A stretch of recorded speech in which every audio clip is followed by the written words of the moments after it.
rise today to speak about the Better Fairer Schools Agreement in the Northern Territory, but first I just wanted to again state that, as I did last week, if any of the opposition members were actually in the chamber at the time of my maiden speech last week, they would know that the quote from Member for Fanny Bay, take your seat. Yes. You can't refer to members being outside the chamber. I ask her to retract that. That's correct. Can you just withdraw that? But the quote from Nelson Mandela has actually already been used by me just last week, but I agree it is a good one, so thanks for repeating it. As a government, it is our duty to critically evaluate government initiatives, but we must also recognise when a policy serves the best interests of our community. The Better Fairer Schools Agreement is one such policy that deserves our support and continuation. I will not argue the fact that the Better Fairer Schools Agreement does represent a historic commitment to fully and fairly fund all Northern Territory schools by 2029. The previous Labor government in the Northern Territory faced several challenges and criticisms regarding its handling of education, particularly in remote areas. Here are some key failures and issues identified. There is a remote education crisis. The Labor government was criticised for not having a comprehensive plan to address the remote education crisis in the Northern Territory. Despite increased funding, there were calls for critical reforms to improve educational outcomes, particularly for Indigenous students in remote areas. We do have incredibly low school attendance. School attendance rates fell to a 10-year low, with overall attendance at 77.2% and Indigenous student attendance at a concerning 59%. In some remote areas, attendance was as low as 20%. This decline in attendance was linked to rising youth crime and poor education outcomes. We do have poor NAPLAN results. The Northern Territory has the worst NAPLAN results in Australia, with 35% of students falling into the lowest bands of needs additional support, and only 6.5 in the top band. This highlighted significant educational challenges that were not adequately addressed. There are ineffective funding allocations. Substantial portions of education funding have reportedly been siphoned into bureaucracy and administration rather than being redirected into classrooms, contributing to poor educational outcomes. Additionally, the policy of effective enrolment led to reduced funding for schools in remote locations, exacerbating educational inequities. There are low student retention rates. The Northern Territory had the lowest rate of retention between years 7 to 12, with only 31% of Indigenous students completing secondary education, compared to the national average of 65%. This is indicative of systemic issues in supporting students through their educational journey. There has been a lack of support for Indigenous education. There was a significant decline in secondary programs for Indigenous students due to inadequate budgets, which affected both remote and urban schools, and many schools could no longer afford to staff these programs, leading to disengagement and dropout rates. And there is a failure of the previous government to fully implement the Gonski recommendations. Despite promises, the full implementation of the Gonski recommendations for school funding was not realised, leaving many public schools underfunded. This lack of adequate resources hindered efforts to improve educational quality and equity. These failures highlight systemic issues within the education system under the previous Labor government in the Northern Territory, particularly concerning funding allocations, support for remote Indigenous education and overall educational outcomes. The CLP has a set of clear priorities for education: increasing school attendance. Now, as somebody who's actually got real-life experience in this space, as I have led truancy prosecutions and a school enrolment and attendance measure, which you might know is where Centrelink payments are affected for school attendance, I've led these programs across the NT and I have seen the successes. The main problem with these programs is the implementation. They are not implemented properly, and the case management support that are wrapped around these programs are not adequate. You need to implement these programs properly, and it's not easy, but it's about having a backbone. The CLP have a backbone. We know that under Labor, Not only did key metrics in those spaces go backwards, but also schools were victims of Labor's crime crisis, impacting teachers, students, and families of the entire school communities. I'm glad to say that this agreement is not just about funding, it's about equity, excellence, and ensuring that every child in the NT has access to a quality education, regardless of their background or where they live. The Better Fairer Schools Agreement does aim to address the significant educational inequities that have persisted in the NT for far too long. Under the agreement, to commence next school year, the Commonwealth will contribute an extra $737 million to the Territory's education system between 2025 and 2029, while the NT Government will spend an additional $350 million over the same period. Through this agreement, this government acknowledges that we are taking concrete steps to bridge the gap between urban and remote schools. The funding will attempt to ensure that the resources are directed where they're needed the most, particularly in schools serving disadvantaged communities. Under this agreement, the NT Government schools will benefit from enhanced support for students and expanded remote secondary provision. Whole school approaches to wellbeing and inclusion will be included. These initiatives are crucial for improving student outcomes and providing a supportive learning environment for all students. By continuing with the Better Fairer Schools Agreement, we are investing in our children's future and ensuring they have the tools they need to succeed. The Better Fairer Schools Agreement also focuses on growing and diversifying our teacher workforce. By providing support to strengthen teacher practice and collaboration, we're building a workforce of confident and capable educators who can deliver high-quality education to all of our students. This commitment to professional development is essential for attracting and retaining teachers to the NT. One of the standout features of the Better Fairer Schools Agreement is its emphasis on genuine partnerships with communities. By fostering local engagement and decision-making, we empower communities to have a say in their children's education. This approach not only strengthens community ties, but also ensures that educational initiatives are culturally relevant and effective. The agreement sets clear targets for improvement, such as increasing Year 12 certification rates by 7.5%, boosting Aboriginal employment numbers in schools, and raising student attendance to 79.7%. These targets provide a roadmap for progress and hold us accountable for delivering results.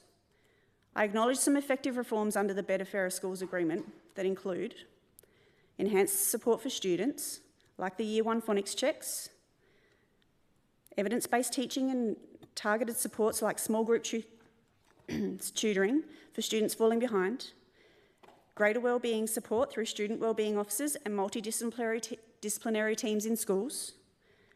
There's workforce initiatives to attract and retain teachers and school leaders, especially in the schools that need that additional support. There's high-quality professional development and learning for teachers and school leaders, increasing Aboriginal employment numbers in schools, community engagement, strengthening local governance arrangements in remote communities, establishing local engagement and decision-making committees in schools to ensure Aboriginal voices are represented, the Community-Led Schools Initiative, which will be implemented further. There's a school improvement framework, implementing data-driven system-wide school improvement frameworks, providing tailored and differentiated support to schools based on their needs. There's expanded remote secondary provision to improve access to secondary education in remote areas. While the full effects of these reforms may take some time to materialise, the agreement appears to be addressing the key areas of need in the NT education system, particularly around equity, student support, workforce development, and community engagement. There are several key areas of the Better Fairer Schools Agreement that do need addressing. There is a lack of clear equity targets. The agreement lacks a clear definition of equity and specific targets to narrow achievement gaps between students from low and high socio-economic backgrounds. There are no mechanisms to hold us accountable for meeting equity targets until schools are fully funded, which could be years away. There is potential this will widen achievement gaps. The learning equity targets based on NAPLAN scores could lead to schools to focus on students just below or above target levels, potentially neglecting the most disadvantaged students. This approach could actually increase achievement gaps between advantaged and disadvantaged students. This agreement also locks in underfunding for public schools for the next decade. The agreement allows for extended timelines to reach full funding in bilateral agreements, meaning some public schools might not achieve full funding until the mid-2030s. There are vague targets for disadvantaged students, while there are specific overall targets, like increasing Year 12 completion rates. Targets for disadvantaged students are often vague, only requiring them to trend upwards. The agreement relies heavily on reading and numeracy NAPLAN targets, ignoring other literacy domains and broader curriculum areas. And there is potential to increase reporting burdens. New reporting and transparency requirements could add administrative burdens to schools and systems that are already overburdened in this space. The agreement does not address fundamental issues in the education system or reverse growing inequities between public and private systems. Madam Speaker, there are ongoing negotiations and disagreements between the federal government and some states and territories, which could impact the agreement's implementation, and we know the agreement is unlikely to end the long-standing debate and conflicts over school funding in Australia. These criticisms suggest that while the Better Fairer Schools Agreement aims to improve educational outcomes, its design and implementation may fall short of addressing core equity issues and could potentially exacerbate existing educational inequalities. The impact of the Better Fairer Schools Agreement on independent schools appears to be limited. The agreement primarily focuses on public schools, but there are few key points relevant to independent schools. Independent Schools Australia, or ISA, welcomed the release of the Better Fairer Schools Agreement, commending the focus on evidence-based teaching, early intervention through phonics and numeracy checks, and enhanced wellbeing support as positive initiatives. Madam Speaker, the Better Fairer Schools Agreement aims to fully and fairly fund all Northern Territory schools by 2029. But the agreement does not appear to include significant new funding or reforms specifically targeted at independent schools. On average, every Northern Territory student in public schools will receive $33,764 more over the lifetime of the agreement per student. Every non-government school will be $7,596 better off over the same period. Given this, there are concerns that the government won't support independent schools with the resources the previous government would not support independent schools with the resources needed to fully realise the potential of these reforms and share valuable learnings and practices across sectors. The education system incorporates all schools, government and non-government. The Better Fairer Schools Agreement is a missed opportunity to deliver real outcomes for all schools that will deliver the collective goal of a better and fairer education system. The Better Fairer Schools Agreement includes strengthened reporting and public transparency requirements around how taxpayer funding is invested, which will apply to both government and non-government approved authorities. The agreement maintains the focus on fully funding public schools, with $16 billion of additional investment for public schools on the table. There is no mention of changes of funding arrangements for independent schools. While the Better Fairer Schools Agreement introduces reforms and increased funding for public schools, its direct impact on independent schools appears to be minimal. There are many independent schools in our remote locations across the Northern Territory. The main effect seems to be increased transparency requirements and potential opportunities for sharing best practice across sectors. However, independent school representatives have expressed disappointment that the agreement doesn't provide more support or resources for their sector to participate in and benefit from the proposed reforms. In conclusion, Madam Speaker, the CLP agrees that whilst the Better Fairer Schools Agreement is a win for Territory schools and students, it is almost It is also most certainly another Commonwealth bailout that addresses many long-standing challenges in our education system. It is an investment in our children, our teachers and our communities. By continuing with this agreement, we are committing to a future where every child in the Northern Territory has access to a fair and equitable education. We now need to work hard to ensure that this agreement is fully implemented and supported. Our children deserve nothing less than the best possible start in life. Thank you. Member for Mulca. We were the first teachers. So being able to see that two-way learning in the education system through the bilingual education, through the remote area teaching is really, really incredible to see. And you know, one of the most heartening things, and Education Minister will certainly get the opportunity to do this, is when you get to travel out to a remote community and you get to go to a school and you get to talk to the kids about what do they want to do, or what are some of the jobs that they want to do when they leave school. And it's really heartening to hear the responses that you'll hear. Some kids, they want to manage the clinic. Some kids, they want to be the shopkeeper. Some kids, they want to be the bus driver. Some kids want to be a police officer or an astronaut or a teacher or a doctor or a scientist. And that is what we're able to achieve with this funding, is that we will no longer see children being disadvantaged because of funding, that they have the opportunity to achieve greatness regardless of where they live, regardless of where they come from or their background. They'll be able to achieve these programs.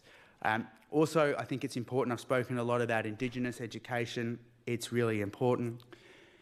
Also want to acknowledge in our school systems ESL, English as a Second Language, and the important role that they play, particularly with our new Territorians, people who have moved to the Territory from different nations overseas, and that ability for English as a second language in our schools to help our young people from our new Territorians work into the Territory school curriculum. I think that's really important, and really wanted to just acknowledge the ESL program. So, Madam Speaker, I'm really looking forward to the contributions from members tonight. Education is important. Education absolutely changes lives.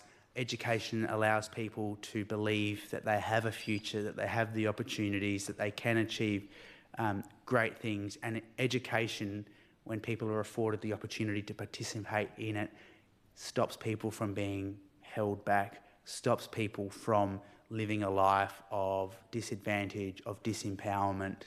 And I do want to acknowledge the strong advocates for education. Shout out to the education unions, shout out to the bilingual advocators and lobbyists who have pushed for a long time around the need to continue our amazing bilingual educators. And again, want to shout out to the Territory's education institutions, Charles Darwin University, all of the amazing public schools, the private schools in the Northern Territory, and I certainly want to acknowledge the work that's happening at Bachelor, and the opportunities there I think are absolutely onward and upward. So this is an important discussion tonight. The contributions are certainly positive, and want to also acknowledge the work that is happening across the Northern Territory Correctional Services, where we signed the MOU with Charles Darwin University to deliver training and development opportunities and vet courses in our prison system. It's incredibly important. And wanted to also acknowledge again the contribution made by the member for Catherine, where she spoke about hairdressing and vet those pathways. I think that's incredibly important to acknowledge. Not everyone's journey will be university, and that should not be seen as a negative, because we absolutely acknowledge, we respect, and we need tradespeople. My first journey, Madam Speaker, was doing an apprenticeship, and I think that's important, and it's important to acknowledge that not everyone's journey will be through tertiary education. They might choose TAFE, they might choose VET, and they are equally just as important, they are equally just as valued, and they equally contribute to our economy, and that is incredibly important because we need territory workers everywhere and we need them to have a quality education. And again, for many Aboriginal people, our university is our country is our university. It is our classroom. It is the foundation for our identity. And when they learn through those elements, their culture's strong, their identity's strong, their respectful relationships are strong. They listen to our elders and they respond because of the foundations and the law of the land. So thank you. Education Minister and Leader of the Opposition for contributing. Again, I think there are a number of people here who have been teachers, who have done great work for the Territory. Being a teacher is not an easy job by any means. I think there was some studies done many years ago about the early establishment and federation in this country. Teachers were paid on par with politicians, and that has certainly swayed over the years. So this agreement and the EBAs, of which both political parties are honouring, starts to create that issue of responding to the wages of teachers, because we do need quality educators here in the Territory to deliver those jobs. It's not an easy job. There are complex needs in the Territory, particularly around young children having learning difficulties. And also want to acknowledge and just give a shout out in my final moments. Territory schools are amazing, Territory teachers are amazing, but so are the administrators, so are the bus drivers, so are the people that run the tucker shops or the canteens or the clinics, and I want to acknowledge the school-based constables as well. Everyone plays an important role in the Territory's education system, so tonight is really talking about their contributions. This funding agreement is good for the Territory, is good for Territory kids, is good for parents, is good for this Parliament to really get behind and lock in this investment. So, Madam Speaker, thank you for the opportunity to talk. Thank you for everyone for listening. I look forward to hearing the other contributions this evening. Member for Fanny Bay. Thank you, Madam Speaker. Thank you, Madam Speaker. I rise to speak on the motion that has been brought before the House, and I thank the Opposition Leader for bringing this motion. I'd like also to thank the Opposition Leader for her work as Education Minister in encouraging CDU and bringing back teacher education programs for remote teachers. This was important work and we need to see continued pressure and support for teacher education programs that are appropriate for remote Aboriginal teachers. We must see university courses that develop training for bilingual education schools, because we have so many students in the entry that will succeed in education.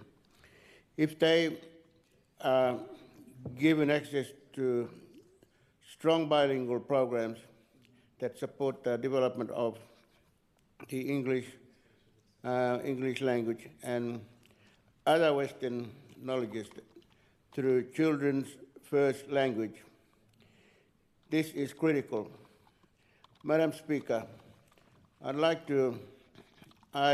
also like to comment that the CLP has previously been very strong in its commitment to bilingual programs.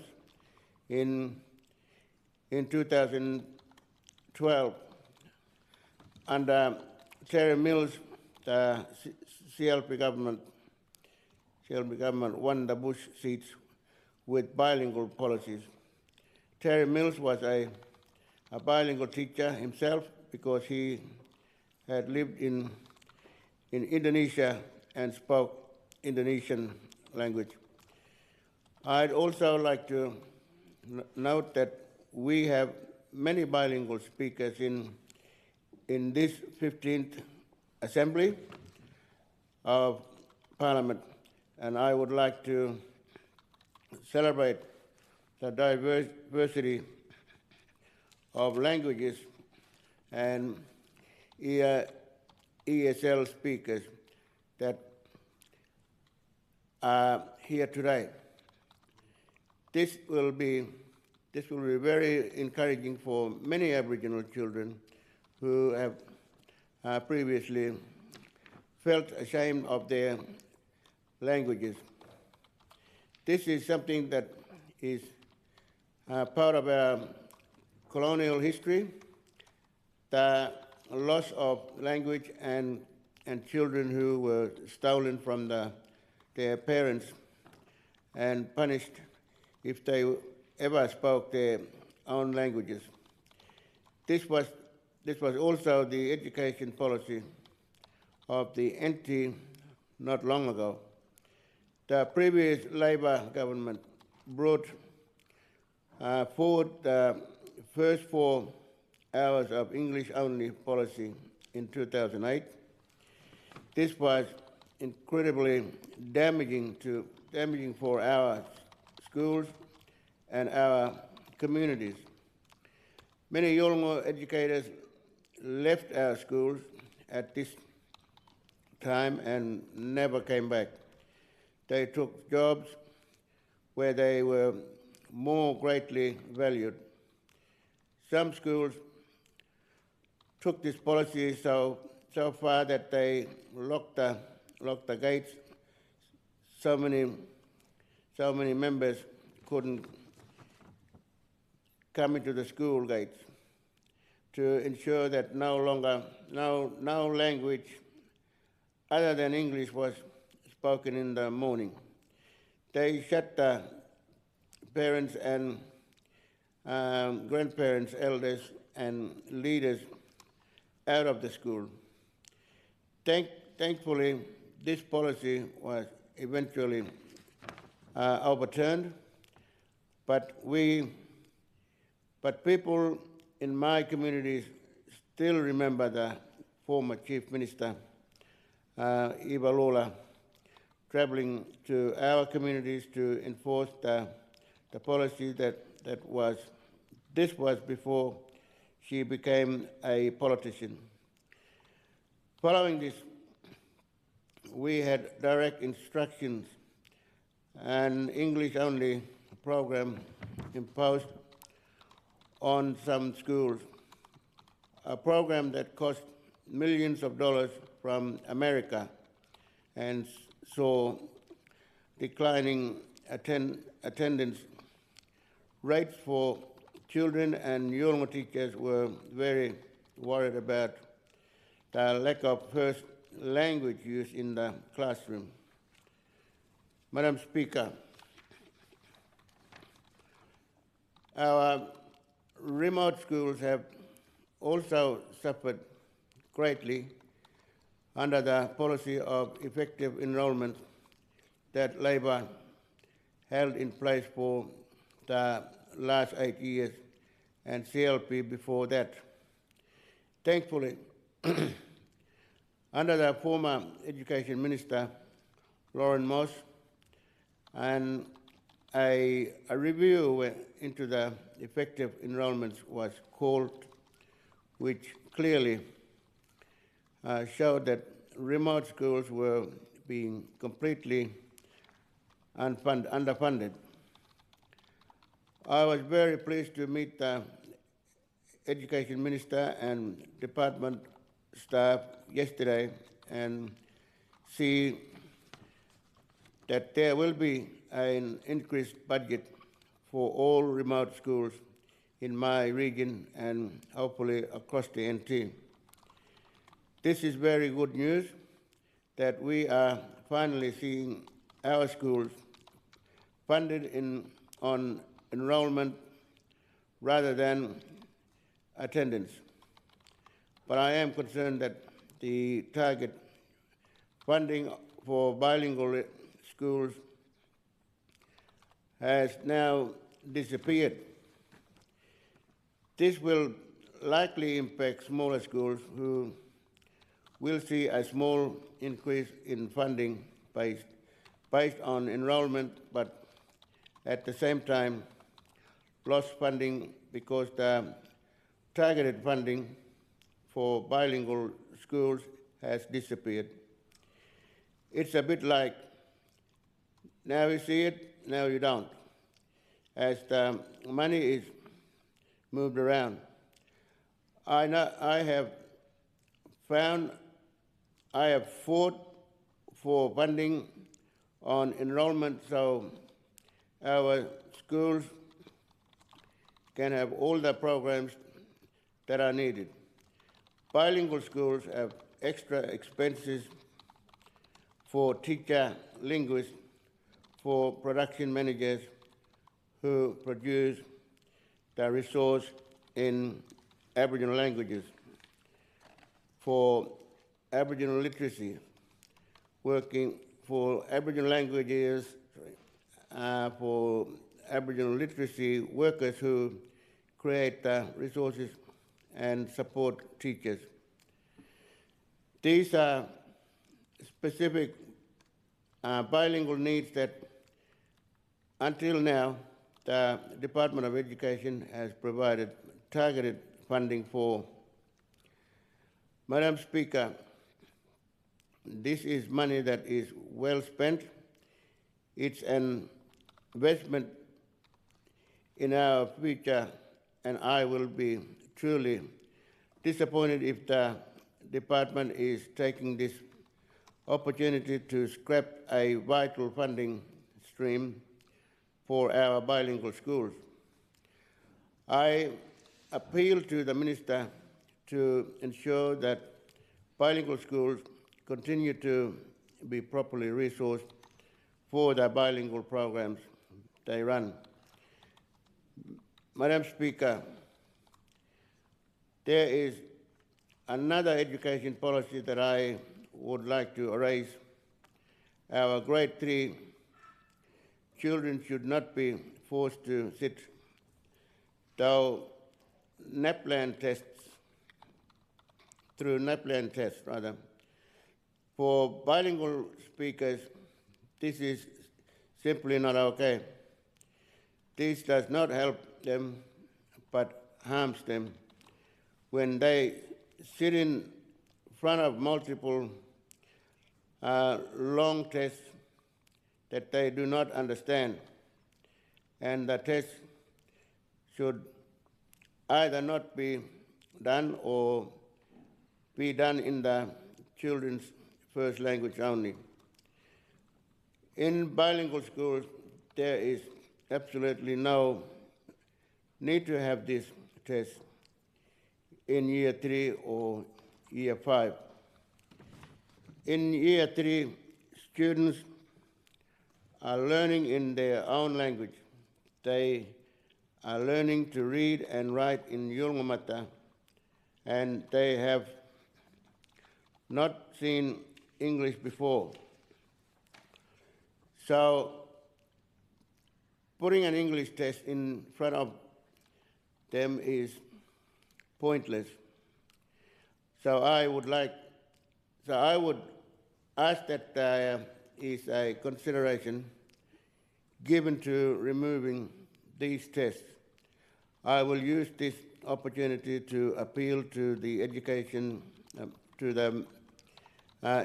Minister that the implementation of NAPLAN is reconsidered with these things in mind. Madam Speaker, I am pleased to see that sections of the bilateral agreement also support the need to have teachers who are proficient in ESL pedagogy. This is critical for the future of our schools. The NT has 60% ESL bilingual speakers, so we need teachers that can teach these students. Migrant ESL students in Darwin have small classrooms and specialist ESL teachers, and they possibly also don't do NAPLAN tests until they later when they have stronger English tasks. This is important for these children that they are given the education support they need, and it's important in our communities too. Madam Speaker, as I said earlier, I was pleased to meet with the Minister for Education yesterday, and I am pleased that we will see more money for many remote schools next year. I am pleased that this government has committed to the bilateral education agreement with the federal government. I believe the school needs to allocate increased funding to the local Aboriginal educators who can develop and the Aboriginal education component that will sit side by side with Western education. If we invest greatly in Raipiri Rome, which is the Yolngu education system that is about Yolngu knowledges and disciplines and respect, I would say, that teaches kids about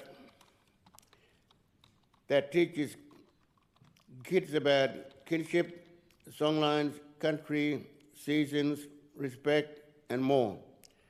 I believe that we will see an increased attention and also a decrease in some poor behaviors. Our children will be engaged in education for they know it connects to their language and culture, and if they have local educators helping them to learn English and new concepts that are taught through their first languages. So I call on the Minister and the Department to please make sure that these increased budgets are spent on employing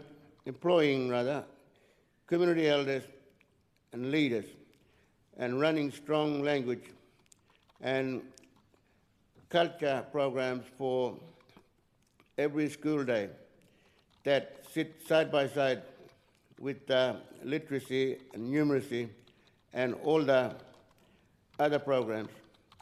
Madam Speaker, I hope we will see music programs and art programs and vet programs that will engage our young people in learning and bringing kids back to school where they can get strong skills for the future. I am concerned that homeland schools are not mentioned in this bilateral agreement. Homelands are our clan estates, country where children can feel safe and have confidence, and we have very high rates of school attendance. We must see strong commitment for homeland schools, because this is where we will see very strong outcomes from students. At Kartal Homeland, there are many students graduating and moving into work on country. This is very promising to see. I encourage the Minister to go and visit these schools and spend some time seeing how valuable our homeland schools are and how little resources they have. Madam Speaker, I look forward to working with this government to get better outcomes in education. I don't believe this should happen through the use of truancy officers, rather, as I've mentioned above, schools that employ local leaders and elders and have strong connection with community, combined with strong Aboriginal language and cultural programs, will bring kids and families back to school. We must encourage all the community to be part of the school, but the department must do their part. They must listen to the community and implement genuine community-led schools. Madam Speaker, I will work with this government to get the best outcome that we can, but this needs to be a partnership between Aboriginal elders and leaders, our communities, and the government. Thank you, Madam Speaker. Are there any other speakers? Member for Daly. Sorry, Madam That's Speaker. okay.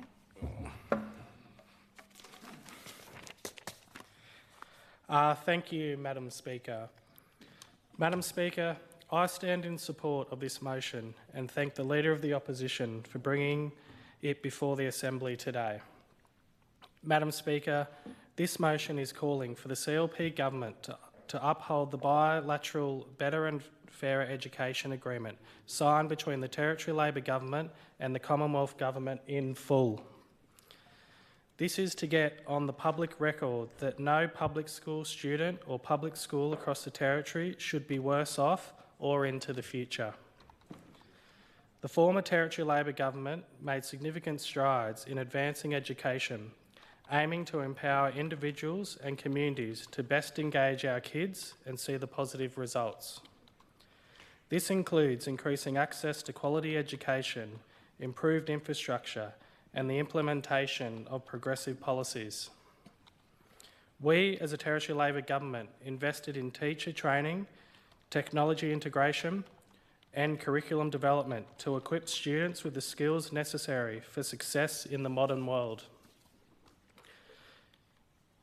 Madam Speaker, we recognise that investment in education helps Territory children have the best start in life and reach their full potential. Madam Speaker, the Minister for Education stated in question time last Wednesday when asked a question on the CLP's commitment to the agreement, and I quote, "The CLP government will be honouring the Better Fairer Schools agreement." And I quote, "We will not be going back on that agreement." And I quote, "We will 100% be honouring that agreement." However, Madam Speaker, it seems there is some confusion between one wing of the CLP and its other half, which CLP members may need to clear up today for the Assembly. Because, Madam Speaker, in an interview with ABC Radio on the 25th of September, the CLP candidate for the federal seat of Solomon, Lisa Bayliss, let slip that the CLP's initial reluctance to honour the Better and Fairer Education Agreement, saying, and I quote, "That's $1.5 billion the Territory Government has got to come up with. Where are we going to find funding for that? That's an enormous amount of money. The CLP candidate for Solomon, Lisa Bayliss, went on to also say, and I quote, "So that's going to be a real challenge, I think, for the Territory Government."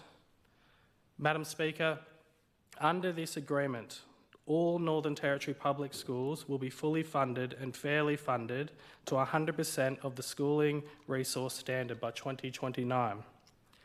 Under the agreement, the Australian Government will invest in additional $737 million from 2025 to 2029, with the Northern Territory committing to invest an additional $350 million over the same period.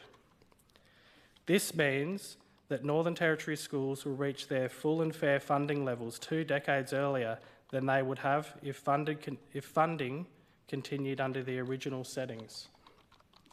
This means more resources to school across the Territory and support for students and teachers who need it most.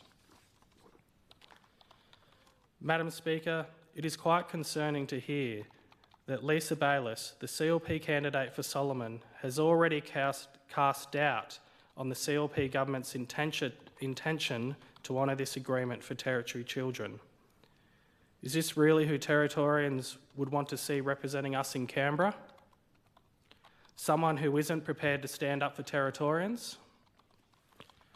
Madam Speaker, this is an agreement which will ensure that every child, through an adequately funded school education, will gain a better start in life, regardless of where they live in the Territory. Madam Speaker, we all understand the Northern Territory schooling system operates in a challenging socio-economic and geographic context, requiring significant expertise and resources to deliver quality education for Territory kids. We also know that service delivery in the Territory is higher than other jurisdictions, with 71% of NT government schools being located in remote and very remote areas. But, Madam Speaker, education is a fundamental right for every Territorian. It is the key tool which can drive every child forward, nurture critical thinkers, problem solvers, and lifelong learners who contribute positively to their community and the Territory. This funding will help provide access to quality education, prepare students for diverse career paths, and foster that love of learning and curiosity that we know Territory kids have. That is why education has been and will always be a core Labor value. That's why we delivered a record investment of $1.34 billion in education services in the 2024 budget, passed the Education Legislation Amendment Bill in 2023 to promote child safety and wellbeing, clarifies suspension and expulsion rules, enhances assessment and review procedures, and improves financial viability.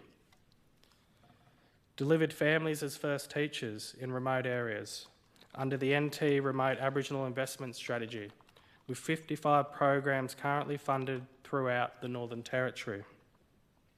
Provide $40 million of funding for on-country learning initiative boost attendance and engagement in all 46 Central Australian schools. Delivered 4 science, technology, engineering, arts and mathematics centres, or otherwise known as the STEM program. Madam Speaker, education is a pillar which Territory Labor can always be proud of when we look back on our achievements as a government. We'll never talk our Territory kids down. That is why we will always be proud in securing this landmark deal of 100% funding for our Territory public schools. But not only that, Madam Speaker, Territory Labor made sure that under the agreement, the most disadvantaged schools will receive the additional funding first. This means enhanced support for students, increased resourcing for schools, funding certainty for schools, more educators and support staff in schools, genuine partnerships with community, and early years phonics and numeracy checks, all to be provided to the schools who need it most first. Madam Speaker, this agreement will reshape the schooling landscape in the Territory and the 51 schools which dot its map. 13 of those dots are in my electorate of Daly.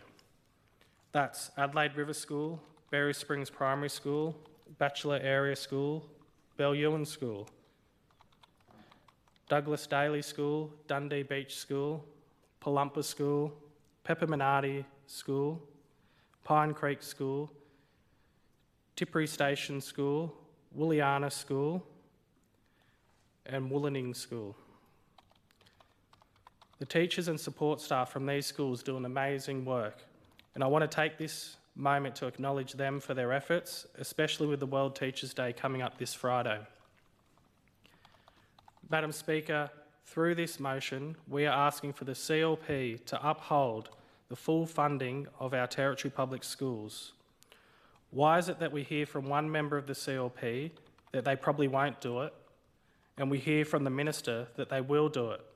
Where is the consistency here, Madam Speaker? Why should kids in the Daly or across the Territory, now and into the future, potentially have to attend a school which is not fully funded by the choice of its own government? Why should we, Madam Speaker, as representatives of our electorates, face the possibility of telling parents, teachers, principals and hundreds of kids that they may not receive the education they could have? This is historic funding. Madam Speaker, we know improved education outcomes has a direct link to kids going on to be positive, contributing members of our community. Education has the power to change lives, and Territory Labor secured this investment for young Territorians to get the skills and knowledge they need to get started in a job, to position them to lead a good life and contribute to their local communities. Madam Speaker, we have amazing public schools in the Northern Territory. No representative in this building hates the idea of attending our local school assembly and watching our kids thrive in such fantastic learning environments. That's what this agreement is about, Madam Speaker, making fantastic learning environments even better. I'm a proud representative of the Daly electorate, and I'm proud to be part of the Territory Labor Party that secured this agreement for our schools. An agreement which can mean enhanced support for students of Adelaide River School, increased resourcing for the schools such as the Bachelor Area School or Pines Creek School, more funding certainty for schools such as Berry Springs, more educators and support staff for Bellewen, Pepperminardi, Wadair, Emu Point schools, and genuine partnerships with communities which they deserve. This is what the full funding can be for my electorate schools and those across the Territory. I know we all want Territory kids to succeed, Madam Speaker. We want the opportunities for Territory kids to be leaders in the industries that will shape the future of the Territory. But that also means that there is no greater time to take this funding offer and back in our Territory kids. I commend this motion to the House. Thank you, Madam Speaker. Any other speakers? Member for Nightcliff.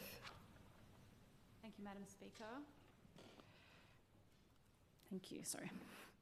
I thank the Leader of the Opposition for bringing this motion today, and I wholeheartedly support the motion. Every Territorian deserves a quality, free education, regardless of their background or location. A quality education is one that provides students with the space to learn and develop their skills, creativity, and a sense of self. A strong public education system across remote, rural, and urban NT is key to building a fair, successful, and cohesive society from which we all benefit.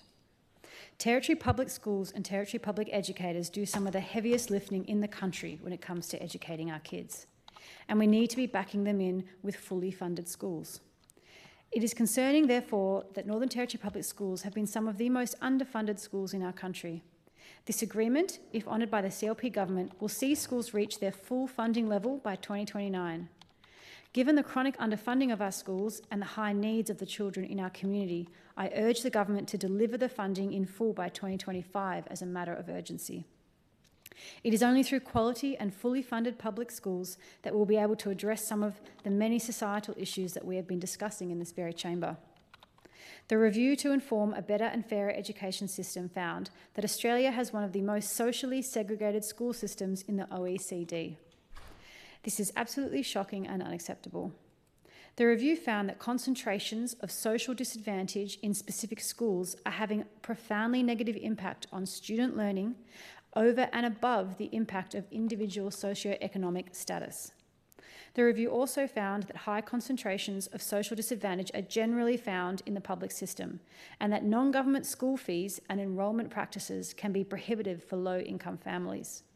This is something we must consider when discussing school funding. We should be doing everything in our power to ensure that the inadequate funding of public schools does not continue. This undermines equity and achievement in our schools and the effectiveness of expenditure on education. This is what worsens poverty and disadvantage in our communities and fuels the social issues that we are seeing in our community. This is what limits our children's chances in life. The CLP government now has in its power the ability to change this. The ability to give our NT kids a chance in life no matter their location or their socioeconomic status. I call on the CLP government to honour this agreement, to back in our students, to back in our educators, to back in our communities across the territory and to fully fund our public schools. Thank you. Member for Arafura. Thank you, Madam Speaker. I rise today to support the Leader of the Opposition's motion calling on the CLP government to fully commit to the Labor's Better and Fairer Education Agreement. It is always an honour to speak in this Parliament, but today I am particularly pleased to talk about education. When I was growing up on TV Islands, I went to school at Millacapity Primary from preschool up to year 7. I did not have a scope or an idea of the surrounding societies until I came to Camilla College. And there were so much opportunities. You could do training, you could play sports, there were swimming pools nearby, and I stuck it out, you know. That's what made me come back, because there was a variety of options, and now kids have that opportunity because they've got social media and they can apply for those sort of programs. It's fitting that during the sitting fortnight is focused on keeping kids from heading down the wrong path. We discuss one of the most powerful solutions, education. We know that better education outcomes helps young people become positive, contributing members of the community. Now that is an important point, especially coming from remote and the kids having multiple languages. I echo what the member for Mulka is getting across with the bilingual, and someone spoke today about the ESL, English Second Language. That was provided at Camilla. So when kids couldn't attend mainstream classes, they would sit in on these ESL classes until they were ready to participate in the mainstream classes. And that was very important. So they'd then contribute and participate positively. Investing in education is an investment in a safer, healthier and smarter Northern Territory. In my contribution, I will discuss the Better, Fairer Education Agreement and why it's crucial for schools like those in my electorate, for those in my electorate. I will also highlight the success story from Gunbalanya, where education is creating jobs and opportunities in the community. Finally, I will touch on two important programs, Family as First Teachers, FAFT, and Remote Aboriginal Teacher Education, RATE program, which I hope the new CLP government will continue to support. Madam Speaker, this motion references the Better and Fairer Education Agreement that the previous Labor government signed with the Commonwealth. This agreement ensures that by 2029, every government school in the Territory will be fully and fairly funded, two decades ahead of the original timeline. The agreement represents the most significant education investment ever in the NT, with nearly 1.1 billion in additional fundings, of which the Territory government will contribute at least 350 million. Crucially, this funding is needs-based, meaning that more resources will be directed to disadvantaged and remote schools. Great for schools in my electorate and in remote areas. This investment will help address critical areas of need and improve student outcomes. However, this can only happen if the agreement is honoured in full. The funding will also allow for more flexible and diverse learning pathways, something that is needed given that 39% of children in the territory identify as Aboriginal and Torres Strait Islander. Schools need to adapt to the community, not the other way around. And this agreement will help achieve that. Madam Speaker, the Territory has the highest concentration of small schools in remote and very remote areas, with 67% of all NT schools in those regions. When it comes to government schools, that number rises to 71%. Members like the member for Barkly and the member for Namatjira understand the unique challenges of education in remote communities. With this funding, we can expect more resources, improved infrastructure, better teaching and learning conditions, and new programs to help students catch up, keep up, and finish school. This is in all of our interest. We cannot ignore that many of our communities are among the most disadvantaged in the country. We know that the path out of poverty is employment, and the best way to employment is through education, good housing, and access to healthcare. That's why I ran for the seat of Arafura. I fight for educational opportunities for my people that are on par with those available in the major centres. This agreement will help bridge that opportunity gap. Of course, completing Year 12 isn't always the best option for every student, especially for those in the bush communities.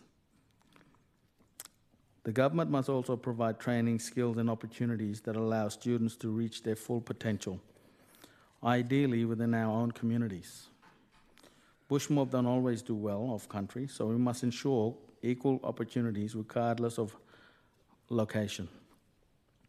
It is critical to have other avenues of learning built into our education system through skills and training, with apprenticeships and traineeships offered through a package of education, training, and resources.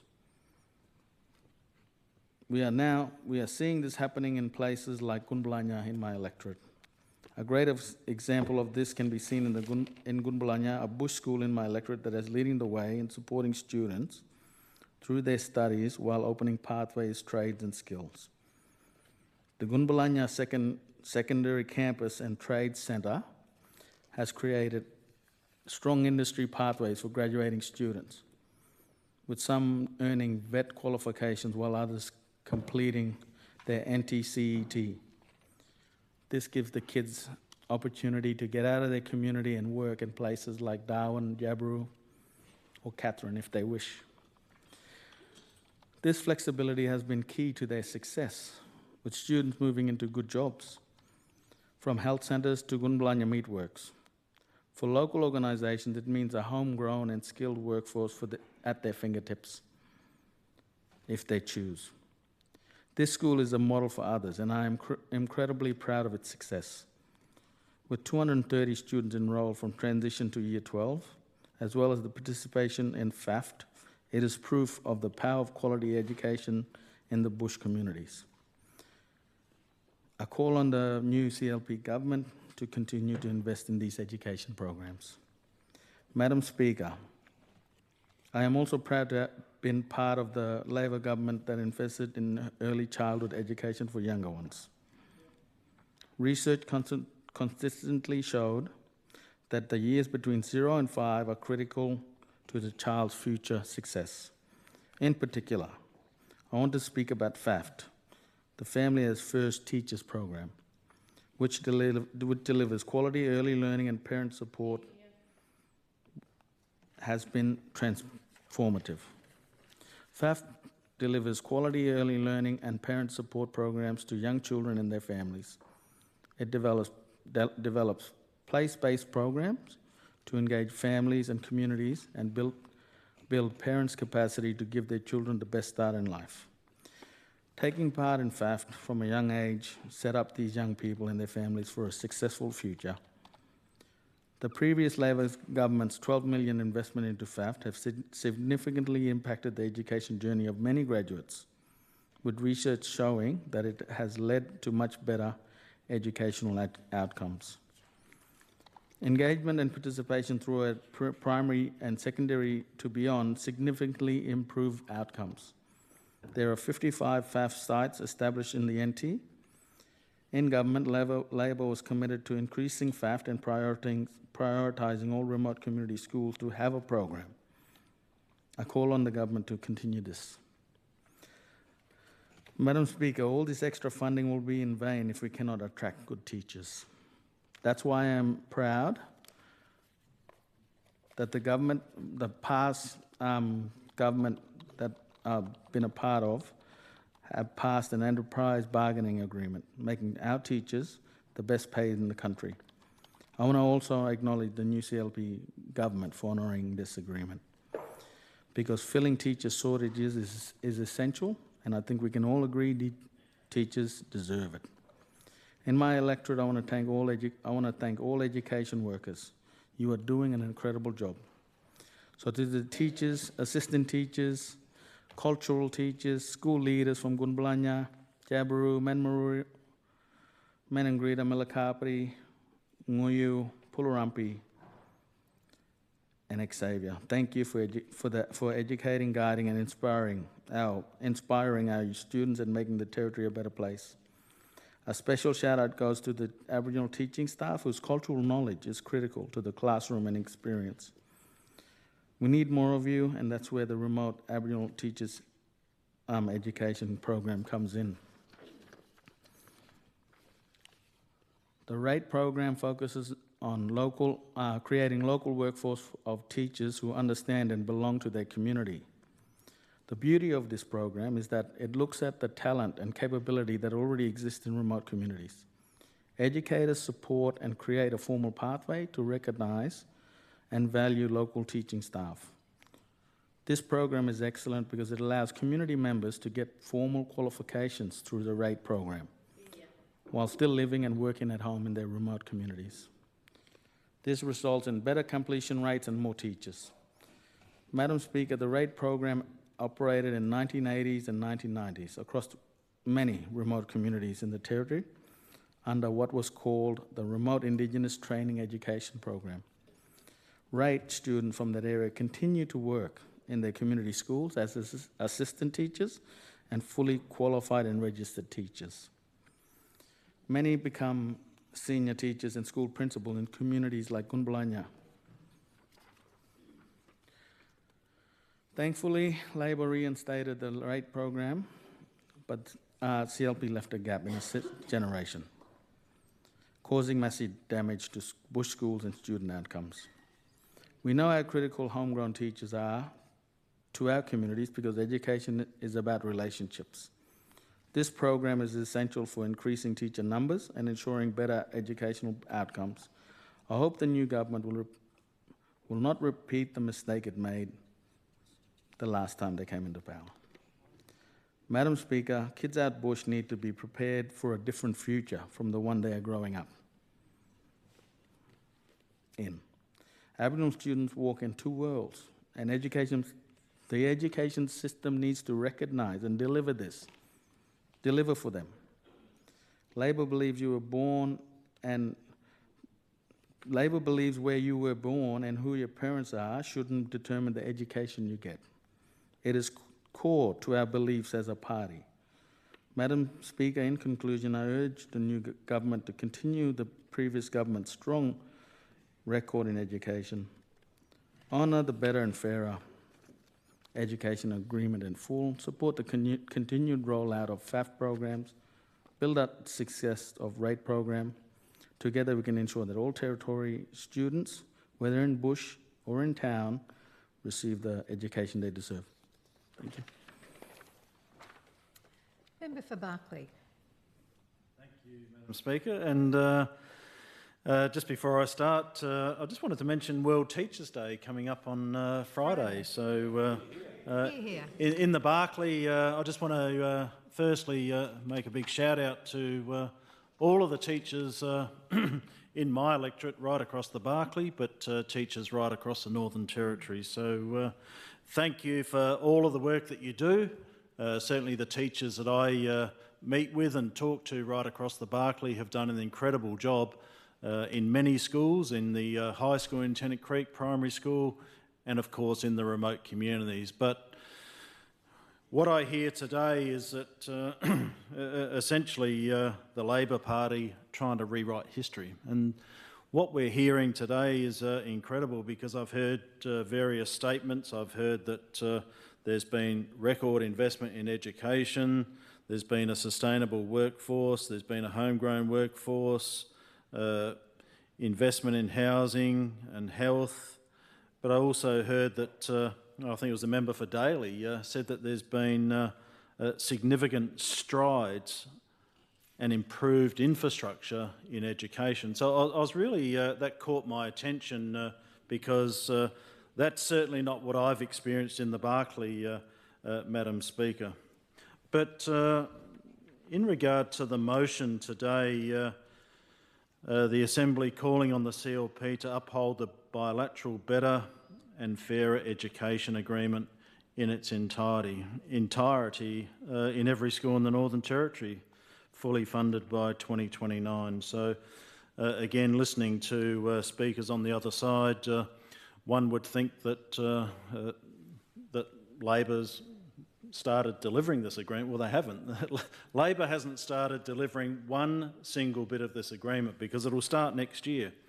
And I'm proud to say that the CLP government will be committing the $350 million to support education in the Northern Territory. That's on top of $737 million that the federal government is committing.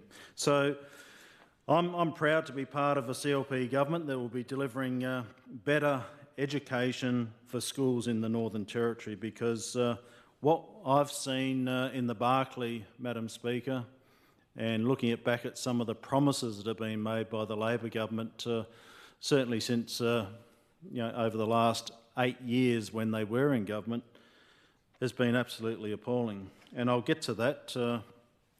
But Labor has failed Territorians and our children over the last 8 years while they were in government. Under Labor, the NT education system became a national embarrassment following an investigation by the Australian newspaper published in January this year. And it was a front page story, and that's it there. NT schools in crisis, and they are. NT schools have been in crisis under the Labor government, under the previous Labor government, I should say, for the last 8 years. That investigation highlighted the complete mismanagement and failures over 8 years by the Labor government. School attendance, performance, safety and funding, Labor got an F for fail. That's how they rated when it came to school attendance, performance, safety and funding. A clear F for fail. That's what they attained. So under Labor, the NT had the worst educational outcomes in the nation. When the then Education Minister, who went on to be the Chief Minister, was asked about the failings on her watch, she said that the Australian newspaper reports were just a miscalculation. And I think that same minister, who was also the Treasurer, was the person constantly miscalculating the budget. So I'm not sure what calculator she was using, but she certainly had trouble calculating anything. So describing that article as a miscalculation is nothing but a Labor excuse. Despite overwhelming evidence showing the true state of the NT education, the Education Minister then went on to say, we have a very strong, robust education system. So, and this is what's being trotted out today from that side of the chamber, Madam Speaker. Anyone who didn't know the history of what Labor delivered over 8 years would think that everything's been fine in the Northern Territory. So, over the last 8 years under Labor, we saw a drastic decline in school attendance. Since 2016, school attendance territory-wide has gone from 80.8% down to 74.3%. In my electorate alone in the Barkly, since 2016, attendance at schools in the Barkly has gone from 62% down to 46%. So we're talking about some incredible failures by Labor over 8 years that have been highlighted in The Australian. Some of these statistics are absolutely appalling. In the Big Rivers area, attendance dropped from 71% in 2016 to 58% in 2023. Central Australia has dropped to 66%, East Arnhem is down to 54%, and since 2016, school attendance in Darwin has gone from 88.7% down to 83.6%. So what we've seen over the last 8 years under Labor has been a complete failure when it comes to delivering educational outcomes for young Territorians. Not one region last year met the national average on school attendance. This is clearly unacceptable. Clearly unacceptable. Labor abolished truancy officers who had power to get young kids to school. Instead, the Labor government's $10 million engagement strategy saw only an increase in attendance of 0.6%. And it was interesting because that engagement strategy, I remember when the engagement strategy was published, because as I was reading it, around about the same week that it was published, in Tennant Creek, Labor scrapped the early childhood quality advisor position in Tennant Creek. So on one hand, they're releasing an education strategy saying, well, this is all the great work that we're doing and are going to do, but at the same time, they're scrapping positions in the education system in Tennant Creek. Absolutely appalling. Labor failed to enforce the importance of kids going to school and ignored the law which states all children over 6 years old must go to school. In the Territory Family's annual report from 22 to 23, it showed only 24 family responsibility agreements were entered into. 24, Madam Speaker. And I always keep this media release handy, because this media release here was on the 20th of June 2020. And this is what Labor said. Family responsibility and accountability. Returning family responsibility agreements and orders that were previously scrapped by the CLP, allowing agreements to be made and courts to order families of troubled youth to participate in family group conferencing and counselling, and importantly, education or training, housing management and financial counselling, or on country programs. Now, you would have to, I've pointed out in this House before, that statement there is just another blatant lie by the Labor government. Because when they said that the CLP had scrapped family responsibility agreements, well, they hadn't. It's a complete lie put into a media release. And this was drawn out during estimates not long after this. It was drawn out in estimates that family responsibility agreements had never been scrapped by the CLP. In fact, what I discovered was that family responsibility agreements actually existed, but in the Barkly, the Labor government at the time had regulations in place preventing family responsibility units from actually being used. So that's a short story about family responsibility agreements. So it's very hard to give Labor any credibility at all when they start talking about education. So that's just a short story about family responsibility agreements. Compliance and infringement notices ignored. This year there's only been 16 infringement notices being issued. Over the past 4 years, 132 infringement notices been issued to parents who repeatedly broke the law by not sending their children to school.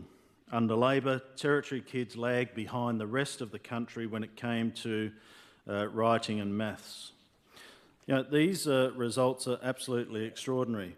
And with the short time that I've got, it's important that I talk about my electorate in the Barkly, because when I hear statements that Labor made significant strides and improved infrastructure, let me just give you a bit of a snapshot of what they were actually doing in the Barkly for the last 8 years. And I can tell you it wasn't very much when it came to supporting young people, supporting families, building the infrastructure and making sure that there was a proper environment for young people to go to school. So back in 2016, Labor promised, they came into government in 2016, one of the first things they said was that every school would receive $300,000 under the Building Better Schools initiative. And that was announced in March 2018. So in the Barkly, there are a number of schools that didn't receive any of that money until 5 years later. 5 years later. So in places like Ali Kurrung, for example, they eventually received a $300,000 playground 5 years after that particular program was announced by Labor. But at the same time, after I spent many times calling for that money, one of the other issues in Ali Kurrung has been the quality of the school.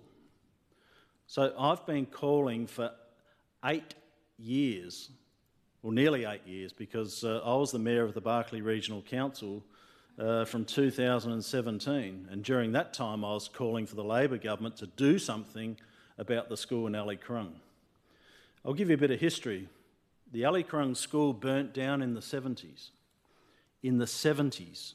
So we're talking, 20, 30, nearly 40 years ago. There were some temporary classrooms brought into Ali Kurrung and put there. A lot of those, some of those temporary classrooms, they're still there.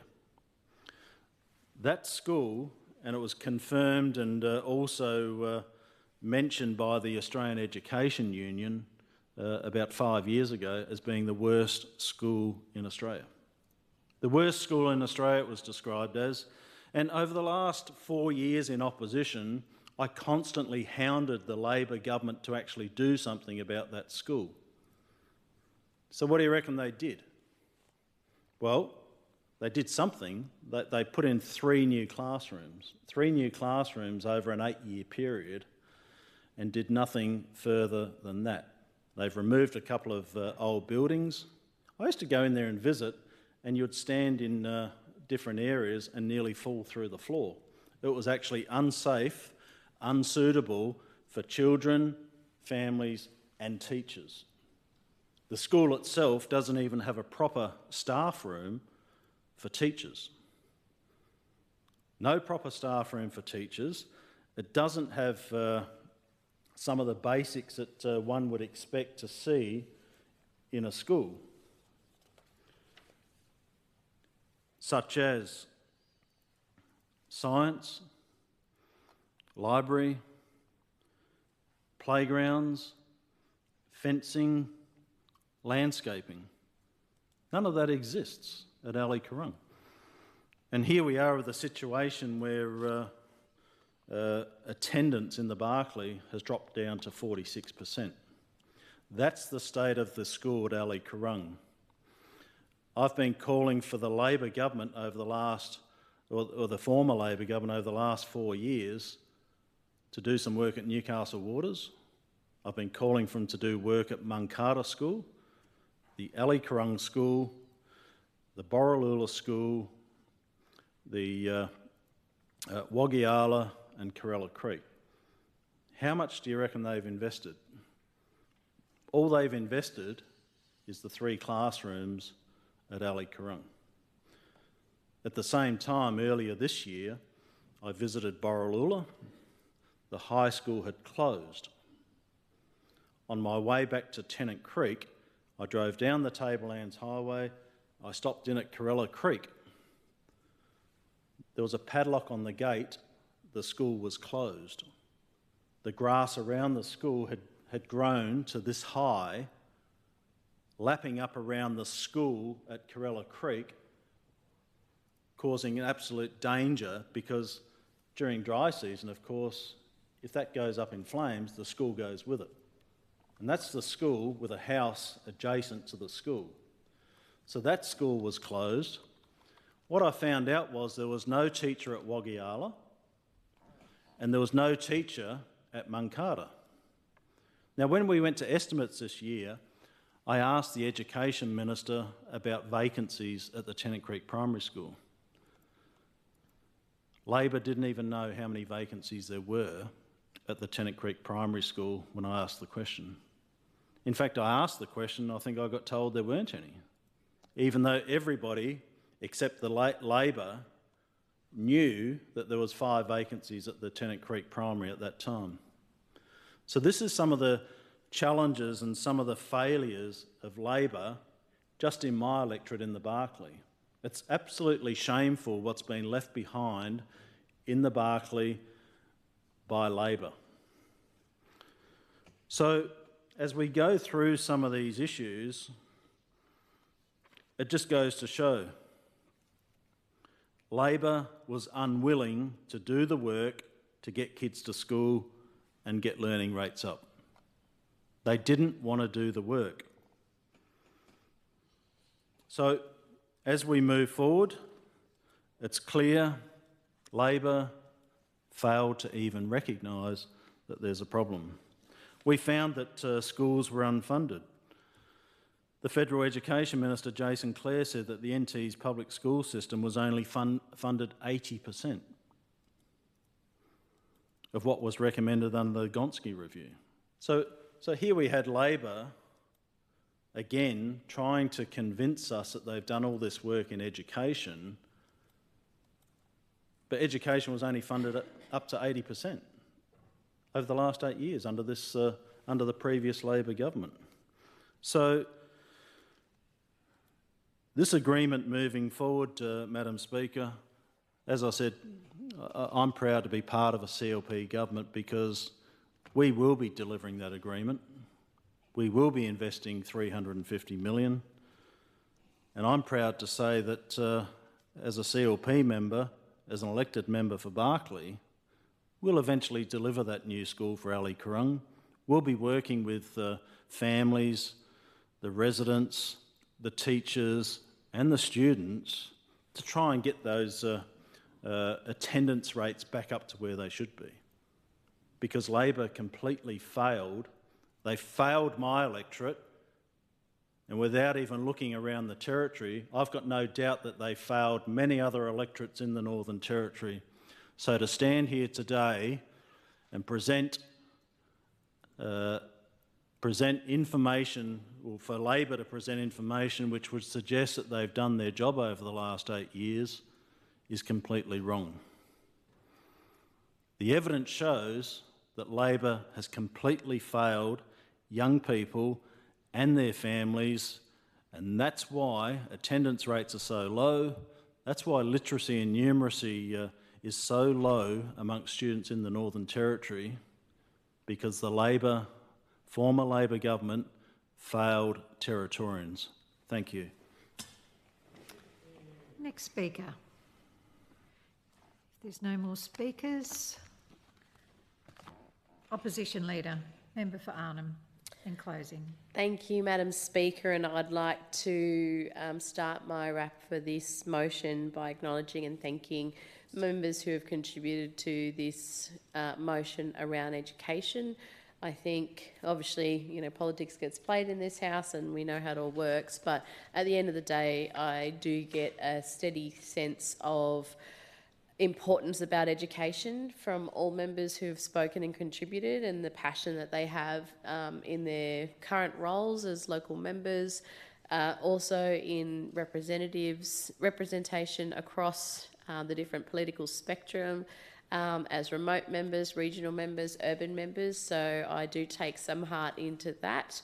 Obviously, politics, as I said, always gets played in this place, but I think we're all here to make sure that we do our best possible job for creating that future that we want all Territory kids to be able to have and to thrive in, which is a strong and vibrant Territory. So I acknowledge the members who have spoken, obviously the Minister for Education in her reply, the member for Catherine, my colleague, the member for Yingiya, the member for Fanny Bay, the member for Mulka, who's always been a very fierce and passionate education advocate and has achieved some of the very strong advocacy around when we returned the remote Aboriginal teacher education program under the Labor government. So I know a member for Mulka asked about that. He represented his electorate very strongly around that program to reinitiate here in the Northern Territory. So I do acknowledge the work and advocacy for the member for Mulka, and who's always been a very fierce advocate of bilingual education as well, Madam Speaker, which is great. The new Minister for Education has learnt what bilingual education is in her first Parliament sittings fortnight.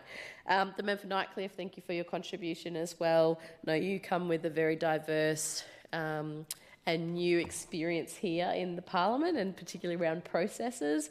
So I think it's really valid and strong to put your thoughts, ideas, concerns and suggestions on the record so that the new government can really listen to the diversity of our electorates across the Northern Territory. The member for Daly, my colleague, my Deputy Opposition Leader, and member for Barkly. We have our differences at times, member for Barkly, but I know that you are a very fierce advocate of education as well.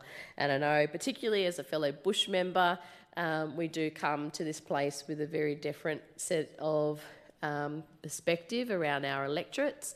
And I think it's really strong, and I am glad that you are in government, member for Barkly, as a Bush member, because it's really important that with the great result that the CLP got in government, that they don't forget about the Bush because of the numbers that they have are predominantly urban. So, member for Barkly, thank you for your contribution and your politics playing, of course, but ultimately wanting the best for not just your electorate, but Territory education. So I do acknowledge that. Madam Speaker, in my closing wrap of this particular motion, as I mentioned at the very start, and my acknowledgement of my father and mother who instilled in me that very strong sense of education. That's something I take with me into this role, and I've learnt around education from all levels. For myself, of course, being a student, but then becoming a teacher here in the Northern Territory, to becoming a Member of Parliament, and then also having been very honoured and privileged to hold the portfolio as the Education Minister for nearly 2 years here in the Northern Territory. So I've seen education from many different angles here in the Territory. I think that whilst, again, I acknowledge we still have a lot of improvements to make, it's not an area of the Territory that we can afford to skimp on. It's not an area of the Territory that we can afford to ignore or push back out of the limelight. So we're truly putting the spotlight on behalf of Territorians, our Territory Labor Party, to make sure that we continue that journey and that the new government continues that journey to invest in education. Because if we are truly to see that difference in the Territory for the better, this is where we're going to see the difference. We're going to see it in a positive way, Madam Speaker. We're going to see it in a constructive way. We're going to see it in a way where we have planted seeds, we have watered those seeds have grown, and we have tended to those seeds, and they've started to turn into trees. And that's what knowledge is all about. It's passing on to the next generation. And Madam Speaker, there's a really great saying, which I'm sure many members are quite familiar with in this place, which is our role as leaders is to not necessarily wait for the shade of that tree to enjoy, but it's to grow that tree so the shade of the next generation gets to enjoy. So we want to make sure that we are tending to as much in our capacity, and not just as local members, representatives and leaders in our communities, but particularly for those government ministers who have the ability and the power now to make decisions that create impact for the better or for the worse, but create impact and change for the Territory. We want to see that positive change, Madam Speaker. I truly believe that of all of us in this place. Madam Speaker, it's been put on the record through the contributions to the motion today, and I appreciate that. Some of those really key aspects of that long, ongoing journey in education, but the programs that we have seen that really do stand the test of time, that create a positive change. And I'll start by mentioning some of the roundup, particularly from the member for Arafura, around the Families as First Teachers program, or FAFT, as many people know it as. So FAFT has been running for, I think it's nearly 13 or 14 years now. And we've seen, I think particularly this year, Madam Speaker, one of those very first cohorts of FAFT kids or children who've entered in that program with the graduates, the Year 12 graduates early this year for Gumbalanyo Owen Pelly community, and the Year 12 graduation in January this year, and that's in the member for Arafura's electorate. That's the first age group and cohort of when FAFT was first brought into the territory. So we know when kids are supported well in education at that early childhood age, when the families or carers are supported well, we see that very strong link and that continued connection to positive interaction engagement in education. So the FAFT program was started under a former Labor government, and it continued, and it's probably one of our most successful engagement and early childhood programs that we've ever seen in the NT. So just acknowledging some of that good work, and I'm sure that the bilateral agreement will continue to help that program flourish and indeed see the steps of the engagement from programs like FAFT into the mainstream school once kids go into transition and Year 1, etc. The other program that's been mentioned this evening in the contributions, Madam Speaker, is the remote Aboriginal Teacher Education Program, RATE, R-A-T-E. That program, as I said, the member for Mulka has been a fierce advocate of that. It was an area that was continually advocated to me when I was the Minister for Education under our Labor government. It was almost everywhere I went, Madam Speaker, people across the top end talked to me about the success of the RATE program. And they said, why don't we have this program? It was successful in the 80s and the 90s. Why did it stop? Can we have it back? And at that process of understanding government at the ministerial level, at the decision-making level in cabinet, and policy-making level, was able to work with my department at the time and reinstate and reinvigorate the RATE program. And I think that's a testament to the work and the advocacy and that really great education legacy of all those remote educators who went through that program, who succeeded in that program, who continued to be part of that program, part of education. Unfortunately, many have passed away as well, Madam Speaker, but honouring their legacy and honouring the fact that it doesn't matter where you go in the Northern Territory, in some of the most remotest parts of the Territory, you will have fierce advocates for education. And it was a real affirming message to me when I was the Education Minister that if you now have the ability to make change, then I had the responsibility to look at this particular program and bring it back in, and that's what we were able to do under the Labor government. So another area that we want to see continue under the new CLP government. One of the most amazing opportunities of travelling around the Territory as a minister for me, Madam Speaker, was I mentioned earlier today I had my father, McNamara, in the gallery. I had people who I'd never met before in places in the Territory I had never been before come up to me and say, oh, you're Mick Uibo's daughter, or you're Mr. Uibo's daughter. He was my teacher, or he was my husband's teacher like 40, 50 years ago. He was my lecturer at Bachelor College. Or your mum, she worked with me in bilingual education. Your mum, she worked with me in the department. And so I had this really, not just a proud sense of connection in the education field, but I also felt a huge responsibility and weight around being able to deliver in this such important and critical part of territories' operations in part of the territory's day-to-day life, but also honouring and understanding that the legacy we leave behind, particularly educators, can literally last generations, Madam Speaker. So being able to be a part of reinvigorating RATE, we want to make sure we continue to support that program, and we'll be asking obviously questions to the new government about how the program's going, and seeing some success in that area will obviously mean that the impact in our community schools in particular, and for our workforce, our homegrown workforce, will be able to benefit in such a manner that it will create opportunity and social and economic strength. So I truly believe that, Madam Speaker. We also heard a bit around, excuse me, Madam Speaker, the negative impact on income management as a punitive measure for school attendance with the truancy officers. So the Student Engagement Attendance Measure, or SEAM, S-E-A-M, as it was known, was not shown in the past to create anything of an increased benefit to attendance.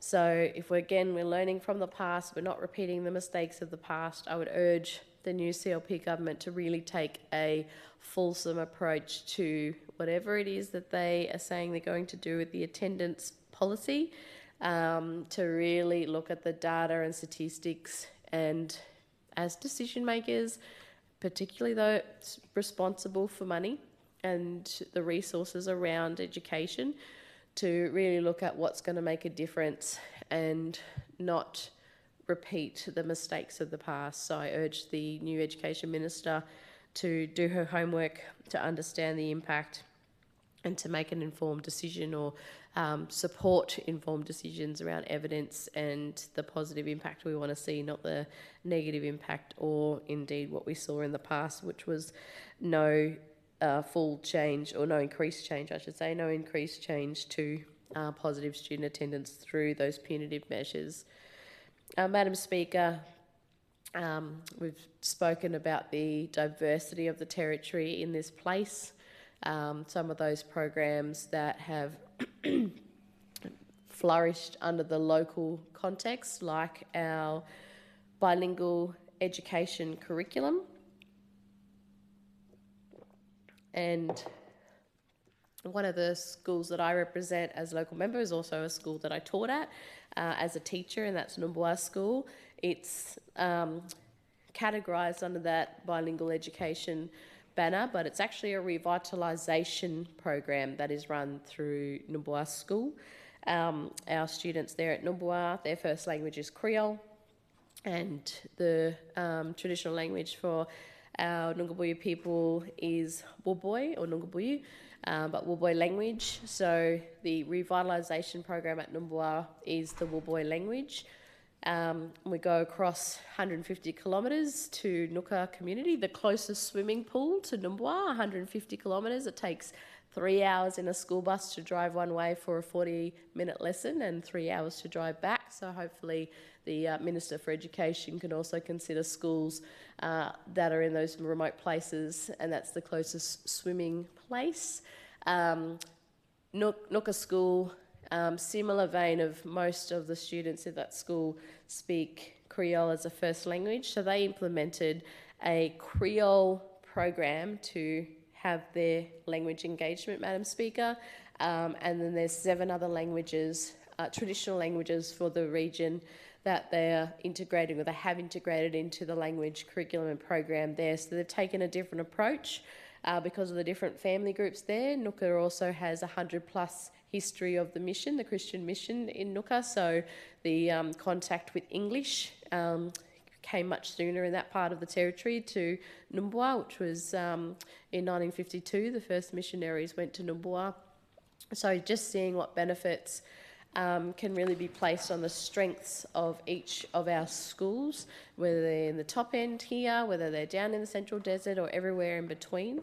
And then, of course, we have the connections to our non-government schools and the consideration of best practice when it comes to sharing those great programs across for students or for teachers.